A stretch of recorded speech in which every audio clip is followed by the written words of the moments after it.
জুলাই মাসে দেশে ফেরার কথা ছিল যুক্তরাষ্ট্রে উচ্চতর ডিগ্রি অর্জন করতে যাওয়া মেধাবী শিক্ষার্থী নাহিদা সুলতানা বৃষ্টির। তার আগেই ঠিকই ফিরল, তবে লাশ হয়ে।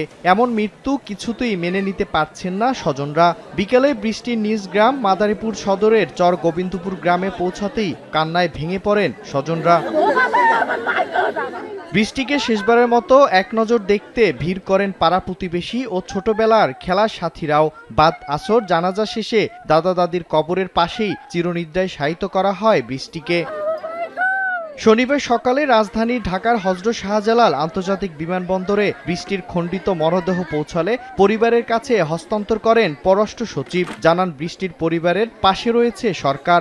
বৃষ্টির হত্যাকাণ্ডের সাথে অভিযুক্ত যারা, তাদের তদন্ত যাতে সুষ্ঠুভাবে হয় এবং পরবর্তীতে যাতে তাদের বিচার যথাযথভাবে হয় সেই জন্য কাজ করে যাচ্ছে। ফ্লোরিডা ইউনিভার্সিটিতে পিএইচডি শিক্ষার্থী নাহিদা সুলতানা বৃষ্টি ও সহপাঠী জামিল আহমেদ লিমনকে গত 16 এপ্রিল খুন করেন এক মার্কিন নাগরিক। 8 দিন পর লিমনের খণ্ডিত মরদেহ উদ্ধার করে যুক্তরাষ্ট্রের পুলিশ। 30 এপ্রিল উদ্ধার হয় বৃষ্টিরও খণ্ডিত লাশ।